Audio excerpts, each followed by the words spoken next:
TV 타임즈.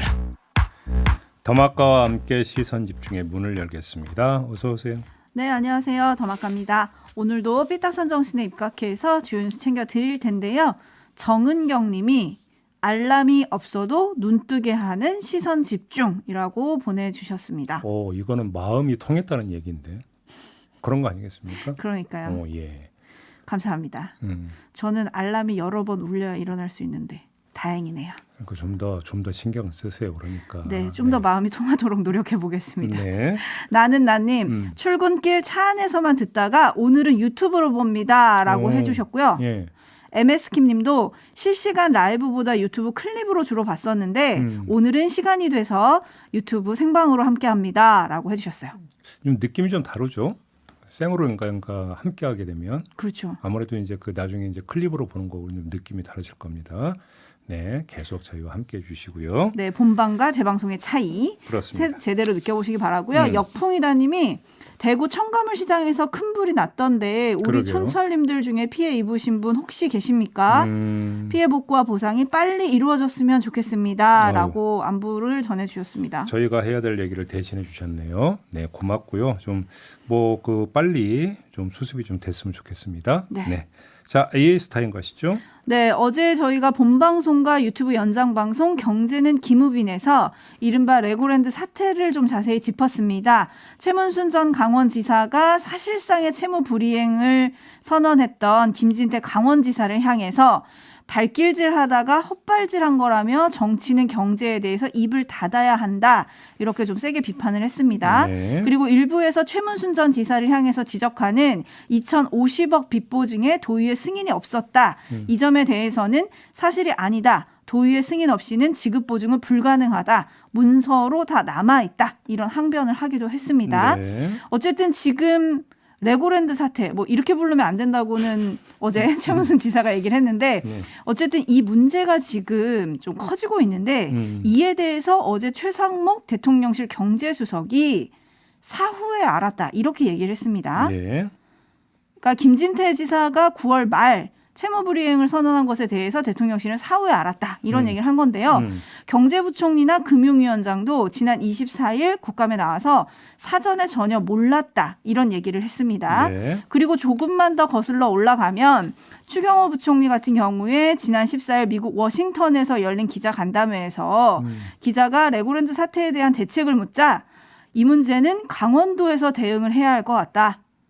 시장 전반으로 불안 심리가 확산될 단계는 아닌 것 같다. 이렇게 답을 한 적이 또 있다고 합니다. 네. 정부가 너무 태연하게 대응한 거 아니냐 이런 지적이 나올 법도 한데요. 제이비 어제 경제는 김우빈에서 공부 좀 하셨잖아요. 예. 네, 어떻게 보십니까? 태연하게 대응한 겁니까? 태만하게 대응한 겁니까? 그러니까 그 대통령실에서 사전에 몰랐다. 여기서 사가 뜻하는 게 뭡니까? 그 김진태 지사의 사실상의 채무불이행 선언입니까? 그 전에 당연히 몰랐을 수가 있겠죠. 그건 충분히 그럴 수 있는 것이고 네. 중요한 것은 사후라 하더라도 그 사후가 어느 시점이냐가 중요한 건데 여기서 일단 간접적으로 확인이 되는 게 어제 경제는 김우빈에서 우석진 교수 같은 경우는 그러니까 기재부 라인을 통해서 대통령한테 보고된 건 아닌 것 같다는 취지로 이제 이야기를 했었는데 그 지금 추경호 장관의 어떤 이야기를 지금 더마카가 전해 주셨잖아요. 이런 걸 보면 그 분석이 맞긴 맞는 것 같아요. 왜 그러냐면 그렇게 화급하고 심각한 문제라고 했으면 대통령한테 기재부에서 보고를 했을 것 같은데 14일 기준으로 추경호 장관은 태연하게 더마카의 표현에 따르면 태연하게 대응을 하고 있었으니까 그렇죠. 그러면 기재부가 아니라 다른 라인을 통해서 대통령한테 보고가 됐다고 봐야 되는데 문제는 기자가 이거 어떻게 할 거냐 대책을 물을 정도였다고 한다면 이미 시장이 어떻게 돼 있다는 겁니까? 반응을 하고 있었다는 거죠. 하고 있었다라는 거잖아요. 네.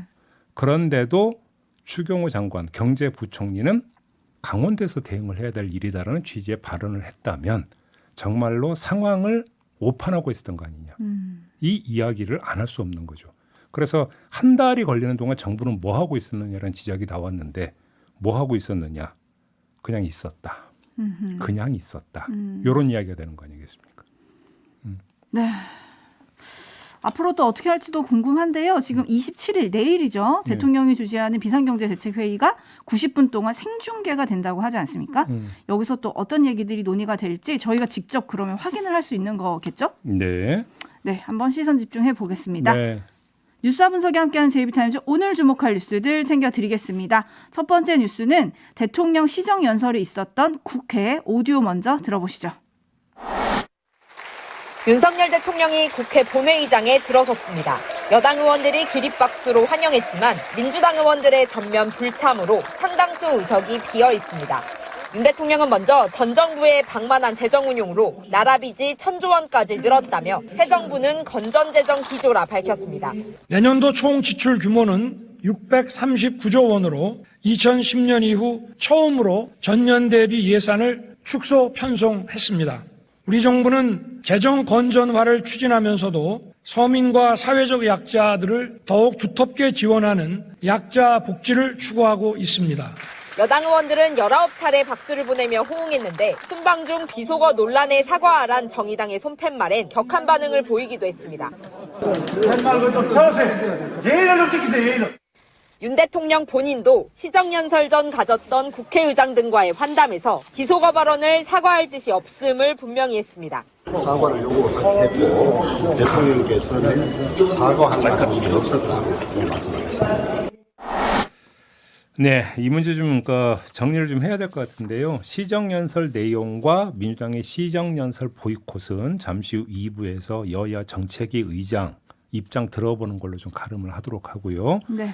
이 자리에서는 이것만 뽑아서 이야기하겠습니다. 조금 전에 주호영 국민의힘 원내대표가 전한 바로 그 대목, 이른바 비속어에 대한 윤석열 대통령의 입장 표명이 있을까 없을까, 이게 궁금했었는데 관련 이야기가 좀 나왔죠. 네.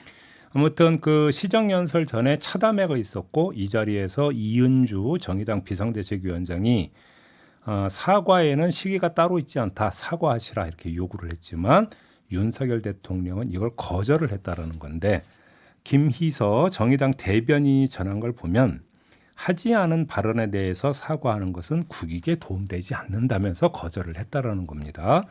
자, 그러면 김희서 대변인이 전한 내용을 토대로 한번 평가를 좀 해봐야 되지 않겠습니까? 네.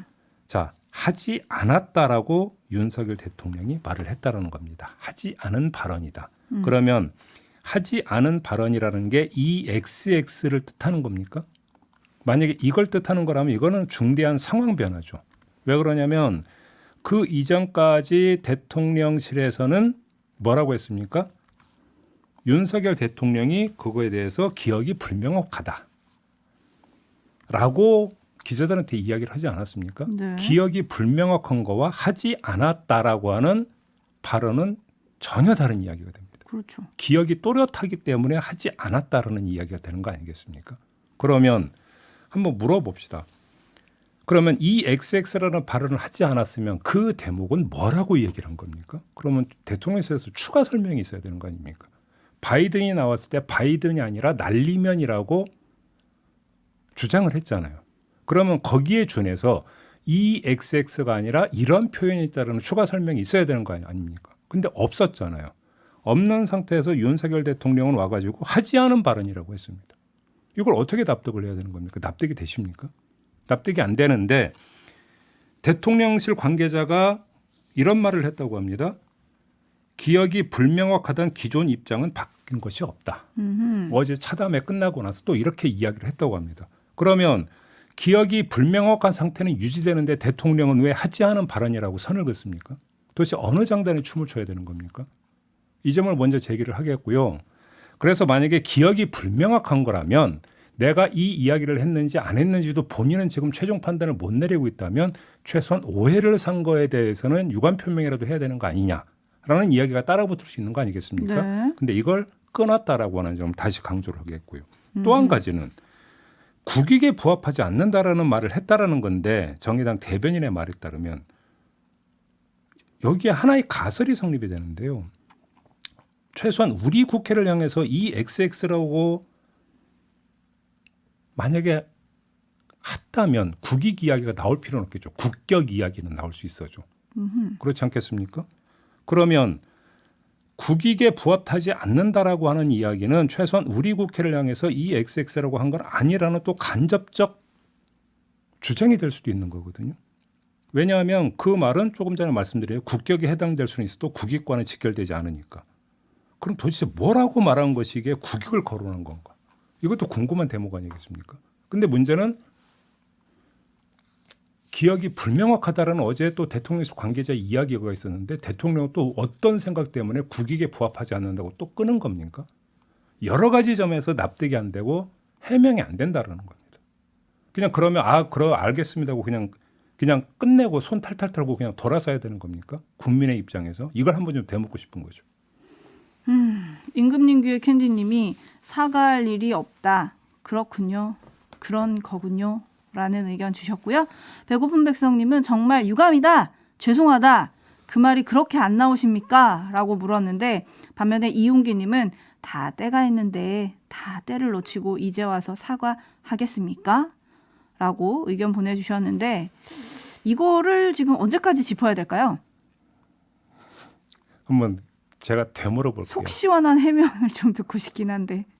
그러니까요. 어쨌든 뭐 대통령실에서는 이걸 언제까지 꼬투리 잡을 거냐 이런 항변이 좀 나올 법도 한 것 같고요. 그러지 않으려면 어떻게 해야 되는가? 국민들의 생각과 대통령실의 생각이 좀 온도차가 있는 게 아닌가 이런 생각이 들고 한편 어제 시정연설에서 협치라는 단어가 없었다. 이걸 좀 언론들이 주목을 했어요. 협력이란 단어만 언급을 했다. 이런 보도가 또 나오기도 했는데 연설을 마치고는 대통령이 의원들 한 명 한 명과 악수를 했습니다. 네. 근데 제 눈에는 장제원 의원 어깨를 툭툭 치고 유난히 좀 길게 하는 장면이 눈에 띄던데. 그런가요? 네. 뭐 보기 나름이겠죠. 그리고 또 뭐 그만큼 가까우니까 또 뭐 그럴 수도 있는 거 아니겠습니까? 그러니까요. 네. 네, 제 눈엔 띄었다. 네. 그리고 한편 사전 환담회에서 정의당 이은주 비대위원장이 노란봉투법에 대한 얘기를 또 했다고 합니다. 국회에서 논의도 시작 안 했는데 대통령 거부권 얘기가 나오는 것이 대단히 유감이다. 라고 했는데 대통령이 답을 했다고는 하더라고요. 네, 뭐라고 대버렸는데요? 예산은 국회에서 실종된 부분을 지적해주고 논의해주면 보완하겠다. 노란봉투법은 거부권을 말한 적이 없고 해당 법안에 대해 국회에서 잘 논의해달라. 그러면 국회에서 처리만 되면 일단 거부권을 행사 안 한다는 뜻으로 이해를 하면 되는 거겠네요. 거부권을 말한 적이 없고. 그러니까 이제 우려는 표명을 했지만 거부권을 행사한다라는 명시적 표현은 물론 없었죠. 그런데 그럼에도 불구하고 국회에서 잘 논의해서 처리를 하면 설령 대통령실 차원에서 우려가 있더라도 그대로 그럼 사인해서 공포하겠다라는 뜻인지 저는 그걸 되묻고 있는 거거든요. 네, 여야가 어떻게 받아들였을지 요거는 잠시 후 2부에서 좀 확인을 해볼까요? JB타임즈 다음 주목할 뉴스 어떤 겁니까? 민주당이 윤석열 대통령의 시정연설을 보이콧하고 그 시간에 비공개 의원총회를 열었거든요. 이 자리에서 특검은 어려울 듯하니 국정조사를 추진해야 되는 거 아니냐 이런 주장이 나왔다고 보도가 됐더라고요. 그러면서 국정조사거리를 2개로 설정을 했던데 대통령실 이전 문제 그리고 감사원 문제 이 2가지를 꼽았다라고 합니다. 대통령실 이전 문제 같은 경우는 뭐 이미 많이 보도가 됐기 때문에 다들 아시겠지만 거기에 투입된 예산 문제 그다음에 공사 발주 문제 등등 여러 가지가 얽혀 있는 거 아니겠습니까? 그리고 이것의 그러니까 진상을 이제 국정조사를 통해서 규명을 하겠다 이런 차원이라고 봐야 될 것 같고 감사원은 고위공직자 7천여 명에 대한 철도 이용 내역 등 무차별적 신상 정보 수집 문제가 제기가 된 바 있었고 이것과 함께 서해 공무원 피격 사건 감사가 절차를 위반하고 뭔가 게시됐던 거 아니냐는 또 그러니까 지적이 있었던데 요거를 국정조사하겠다 뭐 이런 그러니까 취지라고 합니다. 국정조사 얘기가 나온 게 뭐 어제 오늘 일은 아닌 것 같은데 지금 상황이 좀 이러니까 관심은 실행이 될까? 이거 아니겠습니까? 뭐 현실화 여부부터 한번 보죠. 특검법처럼 윤석열 대통령의 사인이 국정조사는 필요하지가 않습니다. 국회에서 의결만 하면 얼마든지 실행은 가능합니다. 따라서 민주당 의석수만으로도 의결은 얼마든지 가능하다고 봐야 되겠죠. 물론 이전에 관행을 보면 여야가 보통 합의를 해야 되는 것이긴 합니다만 아무튼 형식적으로 놓고 보면 특검과 달리 실행 장벽이 높지가 않다. 이런 이야기가 되는 거죠. 다만 대통령실 이전 문제의 경우 예결위 심의 내용과 겹친다라는 문제가 있긴 하다. 요 점을 좀 지적을 해야 되겠고요. 그다음 만약에 국정조사가 실행이 된다면 파급력이 어떨 것인가 이걸 좀 봐야 될 것 같은데 국정조사가 아니더라도 대통령실 이전 문제는 확실하게 추궁하겠다는 의지가 민주당에서 확실하게 지금 보이고 있는 것 같습니다. 그 단적인 예가 뭐냐면 민주당이 어제 예결 소위위원 9명을 선정을 하는데 여기에 들어간 의원 가운데 한 명이 한병도 의원인데 한병도 의원은 지금까지 대통령실 이전 관련 예산을 민주당 안에서 주도적으로 들여다봤던 의원이거든요. 그런 차원에서 전진 배치했다. 이렇게 봐야 되는 거 아니겠습니까? 그런 점에서 예결위 심의 과정에서도 분명하게 짓겠다라고는 의지를 이제 보인 것으로 좀 봐야 될 것 같고, 중요한 건 의지와 성과는 별도라는 거 아니겠습니까? 지금까지 대통령실은 관련 질문에 대해서 보안 사항임을 이유로 들어서 구체적인 답변을 하지 않았는데, 국정조사를 한다라도 이 태도는 바뀌지 않을 거 아니겠습니까? 그러면 결국은 국정조사의 자리는 궁금증을 푸는 자리보다는 여러 의혹을 제기하는 자리가 될 가능성이 높은데, 그만큼의 정보 수집력을 민주당이 보여줄 수 있겠는가? 파급력은 여기서 좌우된다. 이렇게 봐야 되지 않겠습니까? 그러면 감사원에 대한 국정조사는요? 이거 같은 경우도 예를 들어서 고위공직자 7천여 명의 철도 이용 내역을 무차별 수집했다는 이야기가 나왔을 때 여론이 그렇게 감사원에 긍정적이지는 않았습니다. 여기에다가 똑같은 고위공직자 7천여 명을 대상으로 납세 내역도 받아갔다. 또 이런 보도가 나온 바가 있었는데 이때 언론들의 어떤 논조도 비슷했습니다. 그런 점에서 여론 환경은 나쁘지 않다고 봐야 될 것 같은데 이 역시 어디까지 그러면 정보 접근이 가능하겠느냐. 지금까지 그러니까 국정감사 과정에서 민주당이 내놓은 걸 보면 더 이상 전진이 안 이루어지고 있다. 이렇게 좀 봐야 되기 때문인 거죠. 그런 점에서 과연 파급력이 있을까? 이걸 좀 봐야 될 것 같은데 아무튼 정리를 하면 원내 일당이자 과반 정당으로서 윤석열 정부와 대치선을 치더라도 원내에서 쳐야 한다는 기본 원칙에 따라서 국정조사 카드를 지금 만지작거리고 있는 것 같긴 해요. 문제는 숫자로 커버되지 않는 화력이라는 게 있다. 화력. 그렇죠. 실력이라고 해도 될 것 같습니다. 여러 상임위원회에서 소리만 컸지 파괴력은 없는 모습을 계속 보여온 터이기 때문에 제가 이런 말씀을 드리는 겁니다. 선택과 집중을 통해서 덩치에 걸맞는 실력을 보여줄 수 있는 것이냐. 이게 결국은 관전 포인트 아닐까 싶은 생각을 합니다. 덩치에 걸맞는 실력이 있느냐. 어제 제이비가 거꾸로 질문해보면 안다. 이 어록을 남겼는데 이걸 좀 민주당에 대입해보면 어떨까 이런 생각이 들긴 하네요. 네. 뉴스와 분석이 함께하는 제이비타임즈 다음 주목할 뉴스는 어떤 건가요? 미국의 제닛 옐런 재무부 장관이 기자들에게 이런 말을 했다고 합니다. 두 마디인데요. 첫 마디는 인플레 감축법 관련인데 네. 한국과 유럽의 우려에 대해서 들었다. 우리는 법대로 해야 한다. 이게 첫 마디였고 그들 그러니까 한국과 유럽을 뜻하는데 그들의 우려에 귀 기울일 것이다. 실현 가능한 범위에 무엇이 있는지 확인하겠다. 이 두 마디를 했는데 이 두 마디가 뭔가 좀 조화를 이룬다기보다는 뭔가 좀 상충되고 있는 것 같지 않습니까? 우려는 알고 있고 고려는 할 건데 법은 법이다. 일단 이 법대로 간다. 이건가요? 해석이 더 확실한데 이 소식을 전한 미국의 블룸버그 통신이 어떻게 해석을 했냐면 한 문장을 그대로 읽어드리면 한국 등 외국 자동차 제조업체 입장에서는 미 재무부가 구제책을 마련해 줄 수 있다는 기대에 찬물을 끼얹은 격이다. 어허. 이렇게 지금 보도를 했더라고요. 근데 관련해서 조태용 주미대사가 또 한 말이 있는데 미국과 매우 진지한 대화를 나누고 있다. 양측에서 해결책을 찾으려는 엄청난 호의와 결의들이 있다. 옐런 장관과는 좀 결이 다른 주장을 내놨습니다.